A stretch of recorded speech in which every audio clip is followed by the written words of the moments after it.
யாருங்க சொன்னா temple வெட்டிங்க்கு glow makeup set ஆகாதுன்னு சொல்லிட்டு? இங்க பாருங்கங்க க்ளோவ. டெம்பிள்குள்ளேயே வச்சு எவ்ளோ க்ளோவா இருக்குன்னு சொல்லிட்டு. இவங்க தான் நம்ம பிரைட் அருணா. இவங்க என்கிட்ட கேட்டது, "அக்கா நீங்க மேக்கப் நல்லா பண்ணுவீங்கன்னு தெரியும்க்கா. ஆனா மேக்கப் வந்து டெம்பிள் வெட்டிங்கில செட் ஆகுற மாரி இருக்கணும்க்கா" அப்படின்னு மட்டும் தான் கேட்டுக்கிட்டாங்க. இவங்களோட வெட்டிங் டைம் பார்த்தானா ஆஃப்டர்நூன் 11 to 12 தாங்க. அதிலே வந்து நம்ம ஒரு சூப்பரா ஒரு ஸ்ட்ராங்கான மேக்கப் வந்து குடுத்துருந்தோம். அது மட்டும் இல்ல, ஒரு அழகான டியூயி ஃபினிஷ் வந்து குடுத்துருந்தோம். நல்லா க்ளோவா, ஒரு ஹைட்ரேட்டடான ஒரு மேக்கப். நீங்களே பாருங்க. இது வந்து இவங்களோட டெம்பிள் வெட்டிங்க்கு பிஃபோர்ல உள்ள கிளிப்ஸு. அதே க்ளோ குறையாம இவங்களோட டெம்பிள் வெட்டிங்லே இருந்தாங்க. குடுத்த இன்ஸ்ட்ரக்ஷன பிரைடு பெர்ஃபெக்ட்டா ஃபாலோ பண்ணாங்க. ஒரே ஒரு இன்ஸ்ட்ரக்ஷன் தான் குடுத்துருந்தேன். உங்களுக்கு வேர்த்துச்சுன்னா, நீங்க ரப் பண்ணக்கூடாது.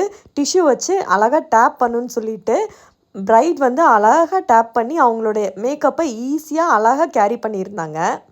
உங்களோட டெம்பிள் வெட்டிங்க்கு உங்களுக்கு இந்த மாரி க்ளோ மேக்கப் வேணும்னா, மறக்காம என்னைய புக் பண்ணுங்க. Thank you so much from Priya from purple plus. Thank you again.